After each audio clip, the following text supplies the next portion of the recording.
Healthy versus unhealthy needs in a relationship. Connection or control. Underneath most fights in a relationship are hidden needs and desires that are not being communicated. We do not just fight about the dishes, we fight to feel valued. We do not just fight about intimacy, we fight to feel desired and accepted. We do not just fight about work, we fight to feel appreciated. It is okay to have needs. In fact, it is inevitable. We cannot not have needs. One of the best things we can do for our relationship is admit and acknowledge to ourselves and our partner, I need certain things to feel connected in this relationship. This does not make us too needy, it makes us human. A healthy relationship requires both people to care about, be sensitive to, and prioritize each other's appropriate needs. We both need to care about what the other person needs to feel safe, loved, and valued. What healthy needs actually look like. Let's start with respect. Everyone needs it, even people who say they don't have needs. Respect means we are treated as an equal. It means our opinions and perspectives are valued and considered. It means our partner speaks to us with words that reflect appreciation and admiration, even when we disagree. If we do not feel respected, we will not feel close or connected to our partner. Another healthy need is communication, especially how we communicate during conflict. Studies show that how a couple handles the first few minutes of an argument predicts whether they will still be together years later. Communication matters. Are we being kind and respectful in the way we speak? Are we leading with vulnerability instead of criticism or blame? Are we avoiding yelling and passive aggression? These behaviors only hurt the discussion and the relationship. If our partner brings up a concern, can we hold space for them without immediately becoming defensive or dismissive? Healthy communication is not about who wins. It is about understanding each other. We all also have the need to feel valued and appreciated. We need to know that what we do and who we are matters to our partner. Along with this comes the need to feel safe, physically and emotionally. Safe to say no, safe to bring up a concern and be heard, safe to trust that our boundaries will be respected. These are not luxuries, they are the foundation of a healthy relationship.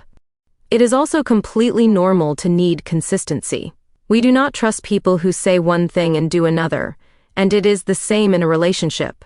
Mutual accountability is a healthy need. Both the partners mess up sometimes, but can one take responsibility and try to understand how our words or actions affect the other person? This is how trust and connection are built. When a partner shares a feeling or need, validation will sound like, "This makes sense," or "I can see how this would hurt." Invalidation will sound like, "You're too sensitive," or "You're making a big deal out of nothing." Invalidation destroys safety. It discourages the partner from ever being vulnerable with you again. Healthy apologies go beyond, "I'm sorry." They sound like, "It wasn't my intention to hurt you, but I see how my actions has affected you. Here's how I'll handle it differently next time." This kind of repair builds trust. Forgiveness is another healthy need. Holding on to resentment may feel protective, but it poisons connection. We can acknowledge that we are hurt while working toward forgiveness. If we find ourselves unable to let go of past pain no matter what our partner does to make it right, it is the must time to seek counseling. Healing these wounds matters, for us, for the relationship. Affection and desire are healthy needs too. Feeling wanted by the partner matters. It is hard to be affectionate with someone who dismisses feelings, and it is hard to desire someone who does not feel emotionally safe. This is why emotional validation is so important. It fuels intimacy. Both the partners need to take accountability for their part in disconnection. Healing happens when both partners can say something like, "It makes sense why you are scared to be vulnerable with me.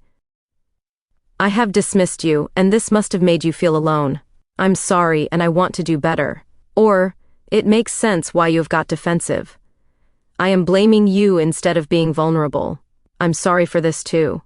We can all do this if we learn the words and make the choice to move toward each other instead of away. Another healthy need is equality. Both the partners deserve to feel like equals in a relationship, whether it is in emotional labor, domestic responsibilities, or parenting. This is not about scorekeeping, it is about mutual respect. Both the partners need attention and time together. We cannot feel close to someone who does not prioritize us. This does not mean we have to spend every minute together, but we both need to find a rhythm that works. Maybe one of us needs more space, and the other needs more connection. Both can coexist if we care enough to find balance. It is important to ask, does my partner feel prioritized and valued? Do they feel safe being honest with me? Do they trust me? If the answer is no, this is the reason for unresolved conflicts and fuel for fighting. What unhealthy needs look like. The first one is control. Wanting to dominate or dictate our partner's actions is not love, it is fear.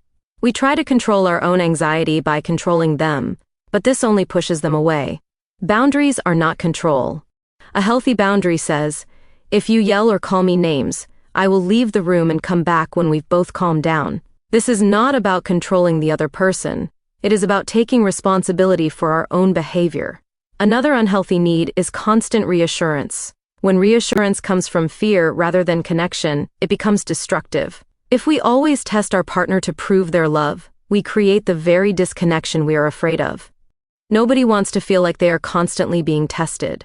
Avoidance or fierce independence is unhealthy. If we refuse to get close, avoid conflict, or downplay our partner's feelings, they will eventually give up trying to reach us. Emotional distance kills connection. It is also unhealthy to need the relationship to work when we are the only one doing the work. We cannot force someone to care. We cannot do both people's emotional labor. If our partner refuses to take accountability or show effort, we have two choices. Accept it or leave. Staying and trying to save them will only leave us drained. Another unhealthy need is hiding the truth to avoid conflict. If we feel like we cannot be honest because our partner will overreact, then the relationship is not emotionally safe. Secrets always erode trust, and pretending everything is fine does not protect us. And finally, expecting our partner to read our mind is an unrealistic and unhealthy need. We cannot assume they should just know what we want or how we feel. Communicate clearly and directly. If we have shared our needs and they still refuse to listen or respond, this tells us everything we need to know. Healthy love requires honesty, accountability, kindness, empathy, and mutual effort. We cannot build a strong relationship on defensiveness, resentment, or avoidance. We build it by saying, when this has happened, I have felt hurt, and listening when our partner says the same. We build it by showing up even when it is uncomfortable, by validating feelings even when we do not fully understand them, and by putting action behind our words. We deserve a relationship where both of us are willing to try, where needs are shared, respected, and met with care. This is not too much to ask. This is love done right. Thank you.